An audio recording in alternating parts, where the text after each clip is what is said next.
പിതാവിന്റെയും പുത്രന്റെയും പരിശുദ്ധാത്മാവിന്റെയും നാമത്തിൽ.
ലോകയോടും പുത്രന്മാരോടും ദൈവം വീണ്ടും അരുളി ചെയ്തു. നിങ്ങളോടും നിങ്ങളുടെ സന്തതികളോടും ഞാൻ എല്ലാവരോടും അരുളി ചെയ്യുന്നു. അതോടൊപ്പം എന്റെ കൂടെ പെട്ടകത്തിൽ നിന്ന് പുറത്തു വന്ന ജീവനുള്ള സകലത്തിനോടും പക്ഷികൾ, കന്നുകാലികൾ, കാട്ടുചെടികൾ എന്നിവയോടും നിങ്ങളുമായി ഞാൻ ഉടമ്പടി ഞാൻ ഉറപ്പിക്കുന്നു. ഇനി ഒരിക്കലും വെള്ളപ്പൊക്കം കൊണ്ട് ജീവജാലങ്ങളെല്ലാം നശിക്കാൻ ഇടവരികയില്ല. ഭൂമിയെ നശിപ്പിക്കാൻ ഇനി ഒരു വെള്ളപ്പൊക്കം ഉണ്ടാവുകയില്ല. ദൈവം പെട്ടെന്ന് അരുളി ചെയ്തു. എല്ലാ തലമുറകൾക്കും വേണ്ടി നിങ്ങൾ സകല ജീവിതാരങ്ങളുമായി ഞാൻ സ്ഥാപിക്കുന്ന എൻ്റെ ഉടമ്പടിയുടെ അടയാളം ഇതാണ്. ഭൂമിയുമായുള്ള ഉടമ്പടിയുടെ അടയാളമായി മേഘങ്ങളിൽ എൻ്റെ വീട് ഞാൻ സ്ഥാപിക്കുന്നു. ഞാൻ ഭൂമിക്ക് മേഘത്തെ അയക്കുമ്പോൾ അതിൽ മഴകൾ പ്രത്യക്ഷപ്പെടും. നിങ്ങളും സർവ്വജീവജാലങ്ങളുമായുള്ള എൻ്റെ ഉടമ്പടി ഞാൻ ഓർക്കും. സർവ്വജീവനെ നശിപ്പിക്കാൻ പോരുന്ന ഒരു ജലപ്രളയം ഇനി ഒരിക്കലും ഉണ്ടാവുകയില്ല. മേഘങ്ങളിൽ മഴകൾ തെളിയുമ്പോൾ ഭൂമുഖത്തുള്ള സകല ജീവിതാരങ്ങളുമായി ഞാൻ ചെയ്ത എന്നേക്കുമായുള്ള ഉടമ്പടി ഞാൻ ഓർക്കും. ദൈവം നോക്കോടെ ചെയ്തു. ഭൂമുഖത്തുള്ള സകല ജീവിതാരങ്ങളുമായി ഞാൻ സ്ഥാപിക്കുന്ന ഉടമ്പടിയുടെ അടയാളം ഇതായിരിക്കും.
ശ്രദ്ധയോടുകൂടി ശ്രമിക്കുന്നതിനും ഗ്രഹിക്കുന്നതിനും അതിനനുസരിച്ച് ജീവിക്കുന്നതിനും ഞങ്ങളെ നീ അനുഗ്രഹിക്കണമേ.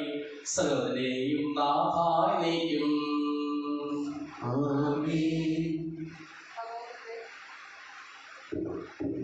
സഹോദരനെ വിശുദ്ധ പൗലോസ് റോമാക്കാർക്ക് എഴുതിയ ലേഖനം 8-ാം അധ്യായം 1 മുതൽ 11 വരെയുള്ള വാക്യങ്ങൾ ഇവരോട് ആശംസിച്ചു.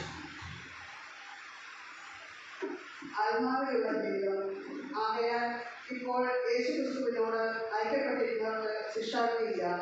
എന്തെന്നാൽ യേശുക്രിസ്തുവിനുള്ള ജീവാത്മാവിന്റെ ദൈവം നിന്നെ പാപത്തിന്റെയും മരണത്തിന്റെയും നിയമത്തിൽ നിന്ന് സ്വതന്ത്രനാക്കിയിരിക്കുന്നു. ശരീരത്താൽ ബലഹീനമാക്കപ്പെട്ട ദൈവത്തിന് അസാധ്യമായത് ദൈവം ചെയ്തു. അവിടുന്ന് തന്റെ പുത്രനെ പാപപരിഹാരത്തിന് വേണ്ടി പാപകരമായ ശരീരത്തിന്റെ സാദൃശ്യത്തിൽ അയച്ചുകൊണ്ട് പാപത്തിന് ശരീരത്തിൽ ശിക്ഷ വിധിച്ചു. ഇത് ശരീരത്തിന്റെ പ്രവണതകൾക്കനുസരിച്ച് ജീവിക്കാതെ ആത്മാവിന്റെ പ്രബോധനം അനുസരിച്ച് ജീവിക്കുന്ന നമ്മിൽ നിയമത്തിന്റെ അനുശാസനം സഫലമാകുന്നതിന് വേണ്ടിയാണ്. എന്തെന്നാൽ ലളിതമായി ജീവിക്കുന്നവർ ലളിത കാര്യങ്ങളിൽ മനസ്സുവെക്കുന്നു. ആത്മീയമായി ജീവിക്കുന്നവരാകട്ടെ ആത്മീയ കാര്യങ്ങളിൽ മനസ്സുവെക്കുന്നു. ലളിതാഭിലാഷങ്ങൾ മരണത്തിലേക്ക് നയിക്കുന്നു. ആത്മീയ അഭിലാഷങ്ങൾ ജീവനിലേക്കും സമാധാനത്തിലേക്കും. ലളിത താല്പര്യങ്ങളിൽ മുഴുകിയിരിക്കുന്ന മനസ്സ് ദൈവത്തിന്റെ ശത്രുവാണ്. അത് ദൈവത്തിന്റെ നിയമത്തിന് കീഴ്പ്പെടുന്നില്ല. കീഴ്പ്പെടാൻ അതിന് സാധിക്കുകയുമില്ല. ലളിത പ്രവണതകൾ അനുസരിച്ച് ജീവിക്കുന്നവർക്ക് ദൈവത്തെ പ്രോത്സാഹിപ്പിക്കുക സാധ്യമല്ല. ദൈവത്തിന്റെ ആത്മാവ് യഥാർത്ഥമായി നിങ്ങളിൽ വസിക്കുന്നെങ്കിൽ നിങ്ങൾ ലളിതരല്ല, ആത്മീയരാണ്. ക്രിസ്തുവിന്റെ ആത്മാവില്ലാത്തവൻ ക്രിസ്തുവിനുള്ളവനല്ല. എന്നാൽ നിങ്ങളുടെ ശരീരം പാപനിമിത്തം മൃതമാണെങ്കിലും ക്രിസ്തു നിങ്ങളിൽ ഉണ്ടെങ്കിൽ നിങ്ങളുടെ ആത്മാവ് നീതി നിമിത്തം ജീവനുള്ളതായിരിക്കും. യേശുവിനെ മരിച്ചവരിൽ ഉറപ്പിച്ചവന്റെ ആത്മാവ് നിങ്ങളിൽ വസിക്കുന്നുണ്ടെങ്കിൽ യേശു ക്രിസ്തുവിനെ ഉയർപ്പിച്ചവൻ നിങ്ങളുടെ മറ്റ് ശരീരങ്ങൾക്കും നിങ്ങളിൽ വസിക്കുന്ന തന്റെ ആത്മാവിനാൽ ജീവൻ പ്രദാനം ചെയ്യുന്നു. നമ്മുടെ കർത്താവായ യേശുവിനെ സ്തുതി.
സമാധാനം നിങ്ങളോടുകൂടെ.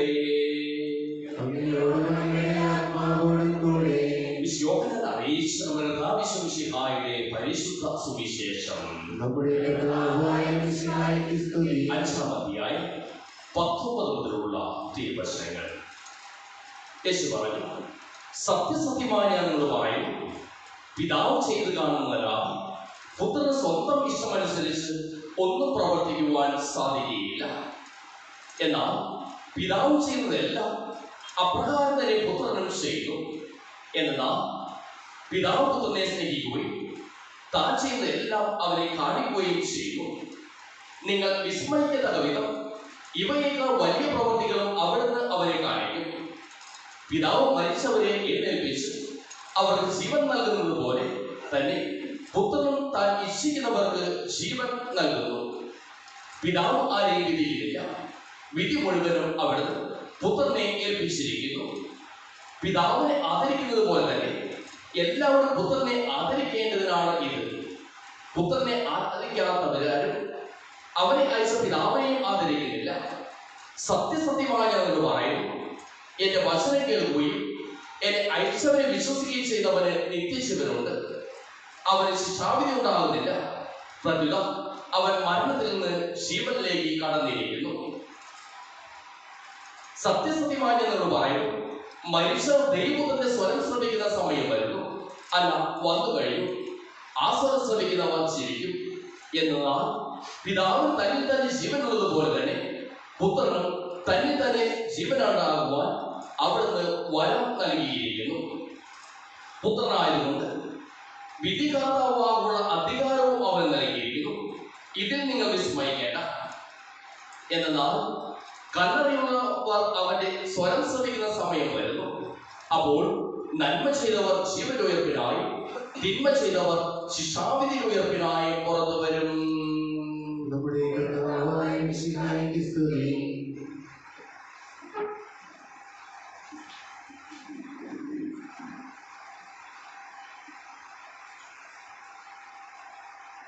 വിശ്വസിക്കുക, നന്മ ചെയ്യുക, നിത്യജീവൻ പ്രാപിക്കുവാൻ. ഈശ്വരനെ സ്നേഹമുള്ള മാതാപിതാക്കളെ, ബഹുമാനപ്പെട്ട സിസ്റ്റേഴ്സ്, സഹോദരി സഹോദരന്മാരെ, പ്രിയ കുഞ്ഞുമക്കളെ, തിരഞ്ഞെടുക്കുവാൻ പോകുമ്പോൾ, സാധനങ്ങൾ വാങ്ങിക്കാൻ പോകുമ്പോൾ അതിന്റെ ഗുണഗണങ്ങളെ കുറിച്ച് നമ്മൾ ചോദിക്കും. ചോദ്യത്തിനോടൊപ്പം കൂട്ടിച്ചേർത്ത് ഗ്യാരണ്ടി ഉണ്ടോ എന്ന്.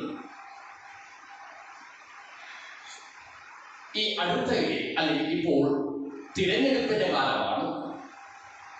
ഈ തിരഞ്ഞെടുപ്പിന്റെ കാലത്ത് നമ്മൾ പ്രധാനമായും കേൾക്കുന്ന ഒരു വാക്കാണ് ഗ്യാരണ്ടി എന്ന വാക്ക്. ഇത് മോദിയുടെ ഗ്യാരണ്ടിയാണ്, ഇത് ഈ പാർട്ടിയുടെ ഗ്യാരണ്ടിയാണ്. സുവിശേഷത്തിലേക്ക് എടുക്കുകയോ ഈശോയും ഗ്യാരണ്ടി നൽകുകയാണ്. സത്യസത്യമായ ഞങ്ങളോട് പറയുന്നു, ഗ്യാരണ്ടി നൽകുകയാണ്, ഉറപ്പ് നൽകുകയാണ്. ഈ ഉറപ്പിലേക്ക് പ്രവേശിക്കുമ്പോൾ അതിന് തൊട്ട് മുമ്പ് ബെത്സൈദ കുളക്കരയിലെ അത്ഭുതമാണ് നാം കാണുക. വർഷങ്ങളോളം തളർവാദം പിടിപെട്ട് എഴുന്നേൽക്കുവാൻ കഴിയില്ലാതെ കുളക്കരയിൽ കിടന്ന വ്യക്തി കുളമിളകുമ്പോൾ അവൻ ആഗ്രഹമുണ്ടായിരുന്നു കുളത്തിലേക്ക് ഇറങ്ങുവാൻ. അവന്റെ ദൃഷ്ടി കുളത്തിലായിരുന്നു. എന്നാൽ കുളമിളകുമ്പോൾ അവൻ ഇറക്കുവാൻ ആരുമില്ലായിരുന്നു. സൗഖ്യം പ്രാപിക്കുവാനായിട്ട് നിനക്ക് ആഗ്രഹമുണ്ടാവോ എന്ന് അവനോട് ചോദിച്ചപ്പോൾ, തമ്പുരാൻ ചോദിച്ചപ്പോൾ അവൻ പറയുകയാണ്, എന്നെ കുളത്തിൽ ഇറക്കുവാനായിട്ട് എനിക്കാരുമില്ല എന്ന്. മറ്റൊരു വാക്കിൽ പറഞ്ഞാൽ ആരോരുമില്ലാത്തൊരു വ്യക്തി അവന്റെ ദൃഷ്ടികുളത്തിലാണ്. കാരണം അത് മാത്രമാണ് അവന് രക്ഷപ്പെടുവാനുള്ള ഒരു വഴിയായി ഉണ്ടായിരുന്നത്. മറ്റാരും അവൻ രക്ഷയുണ്ടായിരുന്നില്ല. എന്നാൽ ആ രക്ഷയും അടഞ്ഞു കിടക്കുകയാണ്. കാരണം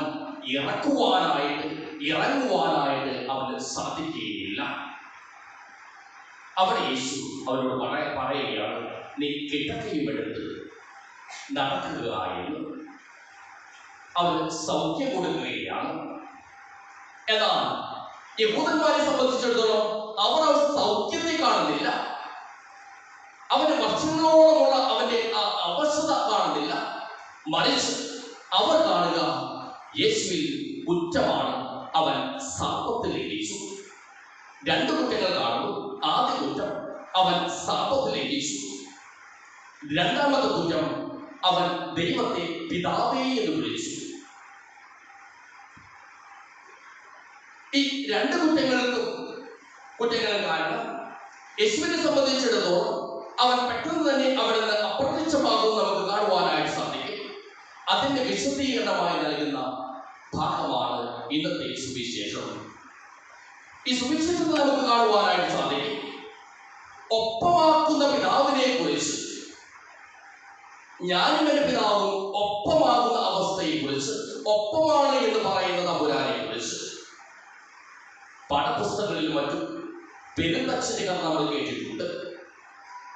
ഒപ്പമാകാൻ ആഗ്രഹിക്കാത്ത അച്ഛനെ കുറിച്ചുള്ള കഥ. മകൻ തന്നെ ഒപ്പമാകുമോ എന്ന് ചിന്തിച്ച് പെരുന്തച്ഛൻ അറിയാത്ത പോലെ തന്നെ കുളി മകന്റെ കഴുത്തിലേക്കിട്ട് മകനെ കൊല്ലുന്ന കഥ, പെരുന്തച്ഛന്റെ കഥ. ഇന്നലെ കൊച്ചിയിൽ പനമ്പള്ളി നഗറിൽ തനിക്ക് അപകടകരമാകുമോ എന്ന് ചിന്തിച്ച് പ്രസവിച്ച ഉടനെ മകനെ എടുത്ത് തെരുവിലേക്ക് എറിഞ്ഞ അമ്മയുടെ കഥയല്ല സംഭവം. എന്നാൽ തന്റെ പിതാവിനെ കുറിച്ച് അവൻ തന്നെ ബോധ്യങ്ങൾ പറയുകയാണ്. ഒപ്പമാകുവാൻ ആഗ്രഹിക്കുന്ന പിതാവാണ് എനിക്കുള്ളത് എന്ന്. എല്ലാം ഏൽപ്പിക്കുന്ന പിതാവ്, അവന്റെ ആദരം പുത്രന് നൽകുകയാണ്. അവനുള്ള എല്ലാ അവകാശങ്ങളും പുത്രന് നൽകുകയാണ്. ഒപ്പത്തിനൊപ്പം സഞ്ചരിക്കുവാൻ, ബഹുമാനിക്കപ്പെടുവാനുള്ള എല്ലാ ആദരവും വിധിയും പുത്രൻ നൽകുകയാണ്. മറ്റൊരു വാക്കിൽ പറഞ്ഞ് ബന്ധങ്ങളിൽ ചിലപ്പോൾ അസ്വസ്ഥതയുടെ ബന്ധങ്ങൾ ഉണ്ടാകാം, ഒപ്പം വളരുന്നത് ആഗ്രഹിക്കുന്ന ബന്ധങ്ങൾ. എന്നാൽ സുവിശേഷം നമ്മെ ഓർമ്മപ്പെടുത്തുകയാണ്, സുവിശേഷത്തിലെ ബന്ധങ്ങൾ ഒപ്പത്തിന്റെ ബന്ധങ്ങളാണ്. സുവിശേഷത്തിന്റെ ബന്ധങ്ങൾ വളർത്തലിന്റെ ബന്ധങ്ങളാണ്. സുവിശേഷത്തിലെ ബന്ധങ്ങൾ പ്രോത്സാഹനത്തിന്റെ ബന്ധങ്ങളാണ്. ആ ബന്ധങ്ങളിലേക്ക് കടന്നു വരുവാനായിട്ടാണ് ഈശോ നമ്മോട് ആഹ്വാനം ചെയ്യുക. രണ്ടാമതായി ഈശോ നമ്മെ ഓർമ്മപ്പെടുത്തുകയാണ്, നന്മ ചെയ്യണം, വചനം കേൾക്കണം. സാധാരണയിൽ നമ്മൾ പറയാറുണ്ട്, ഒരു മനുഷ്യനെ സംബന്ധിച്ചിടത്തോളം 3 അവസ്ഥകളാണുള്ളത്: ജനനം, ജീവിതം, മരണം. എന്നാൽ ക്രൈസ്തവനെ സംബന്ധിച്ചിടത്തോളം 4 അവസ്ഥകളുണ്ട് എന്ന് സുവിശേഷം രേഖപ്പെടുത്തുകയാണ്: ജനനം, ജീവിതം, മരണം, നിത്യജീവൻ. ആ നിത്യജീവനിലേക്കായിട്ട് എത്തിച്ചേരണമെങ്കിൽ ഈശോ വളരെ വ്യക്തമായിട്ട് പറയുകയാണ്, നന്മ ചെയ്യുവാനായിട്ട് സാധിക്കണം. ആ നന്മ ചെയ്യുന്നത് വിശ്വാസത്തിന്റെ നിറവിലായിരിക്കണം. അവന്റെ വചനം കേട്ടാൽ മാത്രം പോരാ, ആ വചനം ജീവിതത്തിൽ പേറുവാനായിട്ട് ജീവിതമാക്കുവാനായിട്ട് സാധിക്കുമ്പോഴാണ് നന്മയായി മാറുക. അങ്ങനെ തമ്പുരാനെ വിശ്വസിച്ച് തമ്പുരാനെ വചനം ശ്രമിച്ച് അത് നന്മയാകുമ്പോൾ നാം പുത്രതുല്യം ബന്ധത്തിലേക്ക് വളരുകയാണ്. ആ ബന്ധത്തിലാണ് തമ്പുരാൻ നമ്മെ അനുഗ്രഹിക്കട്ടെ. പിതാവിന്റെയും പുത്രന്റെയും പരിശുദ്ധാത്മാവിന്റെയും നാമത്തിൽ.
സന്തോഷങ്ങളും സൗഭാഗ്യങ്ങളും ദൈവകരങ്ങളിലേക്ക് നമുക്ക് സമർപ്പിക്കുകയാണ്.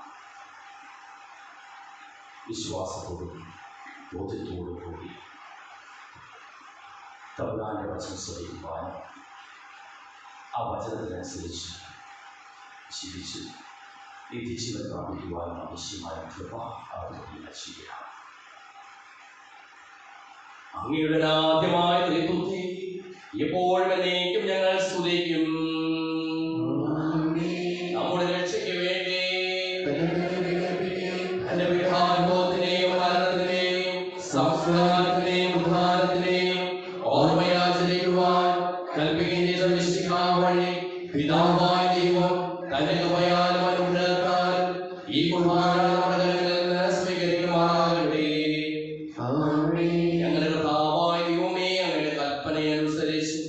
മിശിഹായുടെ സ്വർഗത്തിൽ നിന്നുള്ള മഹത്വപൂർണമായ രണ്ടാമത്തെ ആഗമനം വരെ അവിടുത്തെ വിശുദ്ധ ബലിപീഠത്തിന്മേൽ ശുദ്ധവും പരിശുദ്ധവും ശിവദായകവും ദൈവികവുമായ ഈ രഹസ്യങ്ങൾ സജ്ജീകരിക്കപ്പെടുന്നു. അവിടത്തേക്ക് സ്തുതിയും ബഹുമാനവും കൃതജ്ഞതയും ആരാധനയും ഉണ്ടായിരിക്കട്ടെ, ഇപ്പോഴും എപ്പോഴും എന്നേക്കും.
Amen.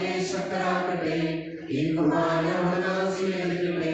അങ്ങേക്ക് ഞങ്ങൾക്ക് ലോകമുഴുവനും വേണ്ടി അങ്ങ് സമർപ്പിക്കുന്ന ഇതിനെ അവിടുന്ന് സമർപ്പിക്കുകയും ചെയ്യട്ടെ. ആമേൻ. നമുക്ക് ഞങ്ങളുടെ കർത്താവായ ദൈവമേ, അങ്ങ് ഞങ്ങളുടെ മേൽ വർഷിച്ചുകൊണ്ടിരിക്കുന്ന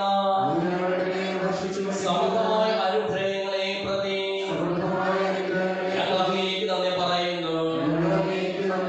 അങ്ങയുടെ പ്രിയപുത്രന്റെ ശരീരങ്ങളാകുന്ന ദിവ്യരഹസ്യങ്ങളുടെ ശുശ്രൂഷകരാകുവാനും സ്വീകരിക്കുന്നവരാകുവാനും എളിയവരും പാപികളുമായിരുന്നേറ്റും ഞങ്ങളെ അങ്ങ് കാരുണ്യാദ്രകത്താൽ യോഗ്യരാക്കി.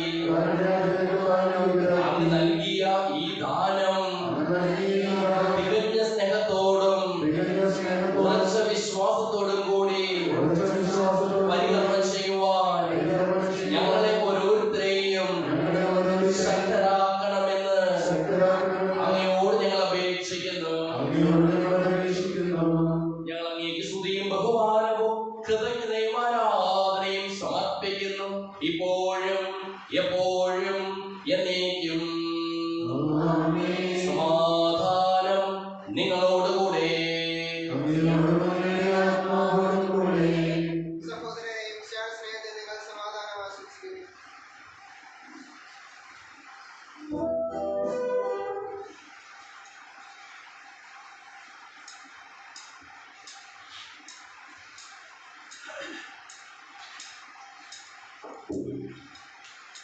നമുക്കെല്ലാവർക്കും അനന്തരം ക്രിസ്തുവിലൂടെ കർത്താവിന്റെ പറയുകയും അടുത്ത കുറിച്ച് അപേക്ഷിക്കുകയും ചെയ്യാം. നിങ്ങൾ ആഗ്രഹപ്പെടുന്ന രഹസ്യത്തോട് തന്നെ സൂക്ഷിക്കുകയും ഭയബുദ്ധിസമയമായ രഹസ്യങ്ങൾക്ക് താരസ്യപ്പെടുന്നു. പുരോഗതിന്റെ മാധ്യസ്ഥ വഴി സമാധാനം സമൃദ്ധമാകാൻ വേണ്ടി പ്രാർത്ഥിക്കാൻ തുടങ്ങുന്നു. കടങ്ങൾ താഴ്ത്തി വിചാരങ്ങൾ സ്വർഗത്തിലേക്ക് വരുന്ന നിശ്ചിതരായ ഏകദേശം ഭക്തിയോടെ പ്രാർത്ഥിക്കുകയും സമാധാനം നമ്മോട് കൂടെ.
അങ്ങയുടെ മഹത്വമേറിയ തൃത്വത്തിൽ സ്വർഗവാസികളെ ആയിരങ്ങളും മാലാഖമാരെ പതിനായിരങ്ങളും കുമ്പിട്ട് ആരാധിക്കുന്നു. അഗ്നിമയന്മാരും അരൂപികളുമായ സ്വർഗീയ സൈന്യങ്ങളും അങ്ങയുടെ നാമം പ്രകീർത്തിക്കുന്നു. പരിശുദ്ധരും അരൂപികളുമായ ക്രോവേന്മാരോടും ശ്രാപ്പേന്മാരോടും ചേർന്ന് നാഥനായ അങ്ങേക്ക് ഞങ്ങളും ആരാധന സമർപ്പിക്കുന്നു. ഉയർന്ന സ്വരത്തിൽ ഇടപെടാതെ സ്തുതിച്ചുകൊണ്ട് ഞങ്ങൾ ഒന്ന് ചേർന്ന് ഉദ്ഘോഷിക്കുകയും ചെയ്യുന്നു.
അങ്ങയുടെ പ്രിയപുത്രൻ ഞങ്ങളെ പഠിപ്പിച്ചതുപോലെ അവിടുത്തെ പീഠാനുഭവത്തിന്റെ സ്മരണ ഞങ്ങൾ ആചരിക്കുന്നു.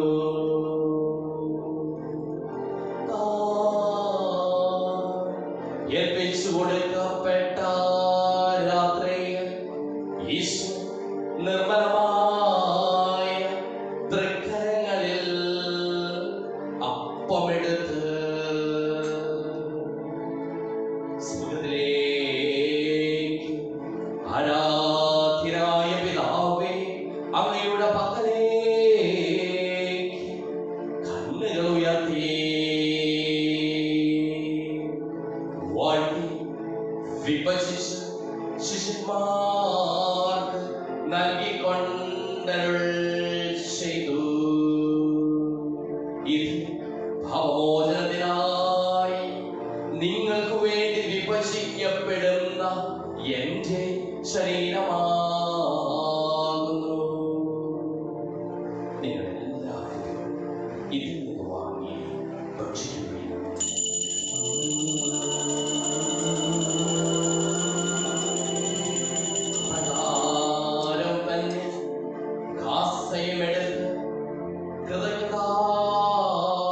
സ്തോത്രം ചെയ്ത് വാഴ്ത്തി അവർക്ക് നൽകിക്കൊണ്ടരുൾ ചെയ്തു. ഇത് പാപമോചനത്തിനായി അനേകർക്കു വേണ്ടി ചിന്തപ്പെടുന്ന പുതിയ ഉടമ്പടിയിലെ എന്റെ രക്തമാകുന്നു.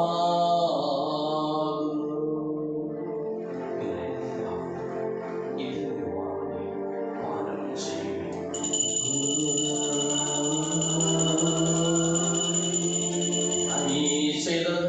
നിങ്ങൾ എന്റെ നാമത്തിൽ ഒന്നിച്ചു കൂടുമ്പോൾ എന്റെ ഓർമ്മയ്ക്കായി ചെയ്യുവിൻ.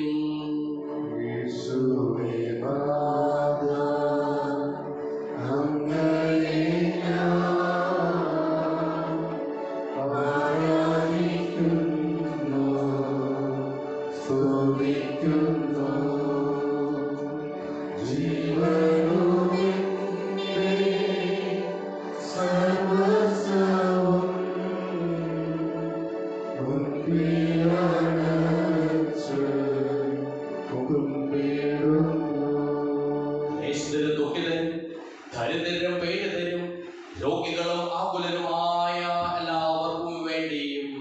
ഞങ്ങളുടെ ഇടയിൽ നിന്ന് അങ്ങയുടെ നാമത്തിൽ വേർപിരിഞ്ഞു പോയ എല്ലാ മരിച്ചവർക്ക് വേണ്ടിയും ഞങ്ങളുടെ പ്രാർത്ഥന സഹായം പ്രത്യേകം ആവശ്യപ്പെട്ടിരിക്കുന്ന എല്ലാവർക്കും വേണ്ടിയും ഞങ്ങളുടെ മാതാപിതാക്കൾക്കും ബന്ധുമിത്രാദികൾക്കും കുടുംബാംഗങ്ങൾക്ക് വേണ്ടിയും ഞങ്ങളെ സ്നേഹിക്കുന്നവർക്ക് വേണ്ടിയും ഞങ്ങൾ സ്നേഹിക്കുന്നവർക്ക് വേണ്ടിയും അങ്ങയുടെ കാരുണ്യത്തെ പ്രത്യാശപൂർവ്വം കാത്തിരിക്കുന്ന അയോഗ്യരായ ഞങ്ങൾക്ക് ഓരോരുത്തർക്കും വേണ്ടിയും കർത്താവേ അങ്ങേ കുർബാന സ്വീകരിക്കണമേ. അങ്ങയുടെ പരിശുദ്ധാത്മാവ് എഴുന്നള്ളി വരട്ടെ. അങ്ങയുടെ ദാസരുടെ കുർബാനയിൽ അവിടുന്ന് ആവസിച്ച് ഇതിനെ ആശീർവദിക്കുകയും പവിത്രീകരിക്കുകയും ചെയ്യട്ടെ. ഇത് ഞങ്ങൾക്ക് കടങ്ങളുടെ പൂർത്തിക്കും പാപങ്ങളുടെ മോചനത്തിനും മരിച്ചവരുടെ ഉയർത്തിലുള്ള വലിയ പ്രത്യാശയ്ക്കും അങ്ങേ പിടിപ്പെടുത്തിയ എല്ലാവരുടെ ഒന്നിച്ച് സ്വർഗരാജ്യത്തിൽ നവമായ ജീവിതത്തിനും കാരണമാകട്ടെ. സജീവവും പരിശുദ്ധവും ജീവദായകവുമായ നാമത്തിന് സ്തുതിയും ബഹുമാനവും കൃതജ്ഞതയും ആരാധനയും ഞങ്ങൾ സമർപ്പിക്കുന്നു, ഇപ്പോഴും എപ്പോഴും എന്നേക്കും. ദൈവമേ, അങ്ങയുടെ കൃപയ്ക്കൊത്ത വിധം എന്നോട് ദയ തോന്നണമേ.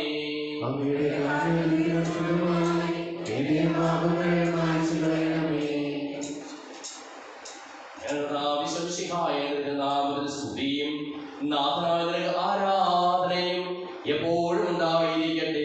സജീവവും ജീവദായകവുമായ ഈ തിരുശരീരവും തിരുരക്തവും സ്വർഗത്തിൽ ഇറങ്ങിയതും ലോകത്തിന് മുഴുവൻ ജീവൻ നൽകുന്നതുമാകുന്നു. ഇത് ഭക്ഷിക്കുന്നവർ മരിക്കുകയില്ല, പ്രത്യുത പാപമോചനവും രക്ഷയും പ്രാപിക്കുകയും നിത്യം ജീവിക്കുകയും ചെയ്യും.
പരിശുദ്ധാത്മാവിന്റെ സഹവാസവും നാം എല്ലാവരോടും കൂടെ ഉണ്ടായിരിക്കട്ടെ, ഇപ്പോഴും എപ്പോഴും എന്നേക്കും.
ചോദിക്കുന്നതെല്ലാം ഞാൻ നിങ്ങൾക്ക് നൽകാമെന്ന് പറഞ്ഞ നല്ല ദൈവത്തോട് ഞാൻ ചോദിച്ചു ചോദിച്ചതെല്ലാം എനിക്ക് ലഭിക്കും എന്ന മനോവിശ്വാസത്തോടു കൂടി അവിടുത്തെ വിളിച്ചപേക്ഷിക്കാം. സ്വർഗ്ഗസ്ഥനായ ഞങ്ങളുടെ പിതാവേ, അങ്ങയുടെ നാമം പൂജിതമാകണമേ, അങ്ങയുടെ രാജ്യം വരണമേ, അങ്ങയുടെ തിരുമനസ്സ് സ്വർഗ്ഗത്തിലെ പോലെ ഭൂമിയിലുമാകണമേ. ഞങ്ങൾക്ക് ആവശ്യമായ ആഹാരം ഇനി ഞങ്ങൾക്ക് തരണമേ. ഞങ്ങളുടെ കടക്കാരോട് ഞങ്ങൾ ക്ഷമിച്ചതുപോലെ ഞങ്ങളുടെ കടങ്ങളും പാപങ്ങളും ഞങ്ങളോട് ക്ഷമിക്കണമേ. ഞങ്ങളെ ലോകത്തിൽ വീഴാതെയാകരുതേ, ദുഷ്ടാരൂപി ഞങ്ങളെ രക്ഷിക്കണമേ. എന്തുകൊണ്ടെന്നാൽ രാജ്യവും ശക്തിയും മഹത്വവും എന്നേക്കും അങ്ങയുടേതാകുന്നു. ആമേൻ. സമാധാനം നിങ്ങളോടുകൂടെ.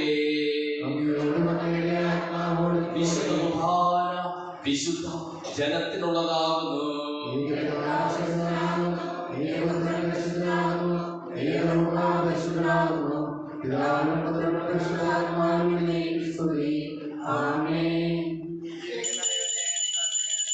ഇത് പാപികളെ വിശദീകരിക്കുന്ന പരിശുദ്ധ ബലിയാകുന്നു.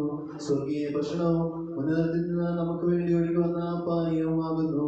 ദേവപുത്രൻ തന്റെ കരുണയാൽ നമുക്ക് വേണ്ടി വിഭജിച്ചു തരുന്ന തന്റെ ശരീരമാകുന്നു. അവിടുത്തെ കാരുണ്യത്താൽ നാം എല്ലാവരിലും സമ്പൂർണ്ണമാകട്ടെ.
അറിയിപ്പുകൾ കഴിഞ്ഞ സോദരാഴ്ച 3986 രൂപ, കിറ്റി കുർബാന 2960 രൂപ, സെയിന്റ് അൽഫോൻസ സെയിന്റ് സെബാസ്റ്റ്യൻ കൈസവർദ്ധനം 1410 രൂപ, മദർ തെരേസ മാസവരി 3300 രൂപ, സെയിന്റ് തോമസ് മാസവരി 3000 രൂപ.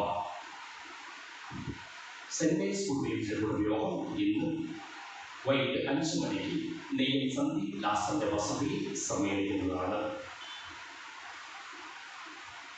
ഈ വരുന്ന 8-ാം തീയതി ബുധനാഴ്ച വിശുദ്ധ കുർബാന രാവിലെയും 9-ാം തീയതി വ്യാഴാഴ്ച വിശുദ്ധ കുർബാന വൈകിട്ടും ആയിരിക്കും. 8, 9, 10 തീയതികളിൽ ഞാൻ ഔട്ട് ഓഫ് സ്റ്റേഷനായിരിക്കും.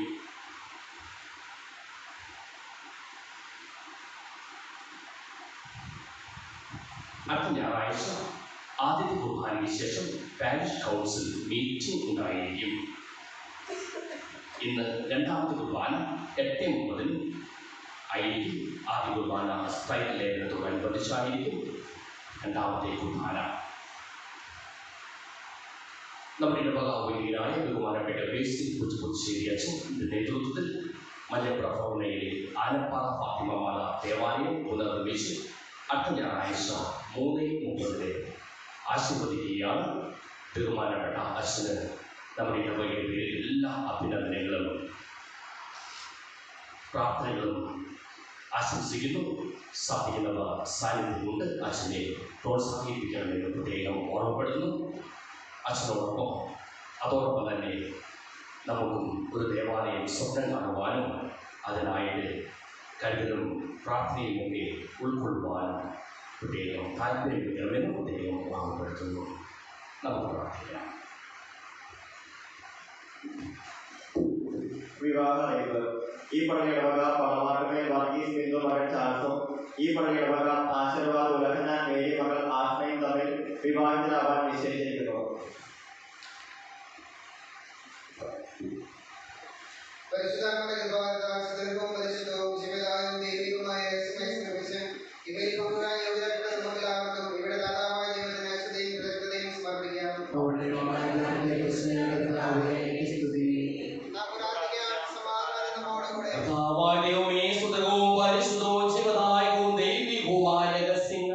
കടങ്ങളുടെ മോചനത്തിനായി അങ്ങ് കാരുണ്യപൂർവ്വം ഞങ്ങൾക്ക് നൽകിയതിന് ഞങ്ങൾ അങ്ങേക്ക് നന്ദി പറയുന്നു. സകലത്തിന്റെയും നാഥായ നീക്കും മനുഷ്യവർഗത്തിന്റെ പ്രത്യാശയായ മിശിഹായെ സുദൃഢവും പരിശുദ്ധവും ശിവദായകവും ദൈവികവുമായ കുർബാന വഴി നീ ഞങ്ങളുടെ കടങ്ങളും പാപങ്ങളും പൊറുക്കുകയും അപരാധങ്ങൾ ക്ഷമിക്കുകയും ചെയ്തു. ഉന്നതങ്ങളിൽ നിന്നുള്ള ആരാധ്യമായി ദാനം വാഴ്ത്തപ്പെട്ടതാകട്ടെ.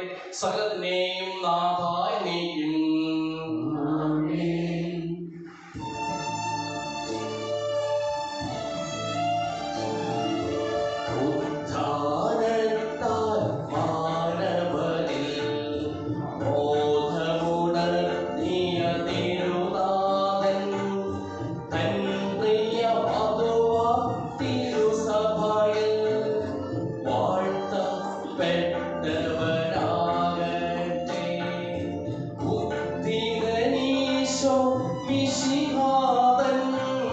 ശാശ്വത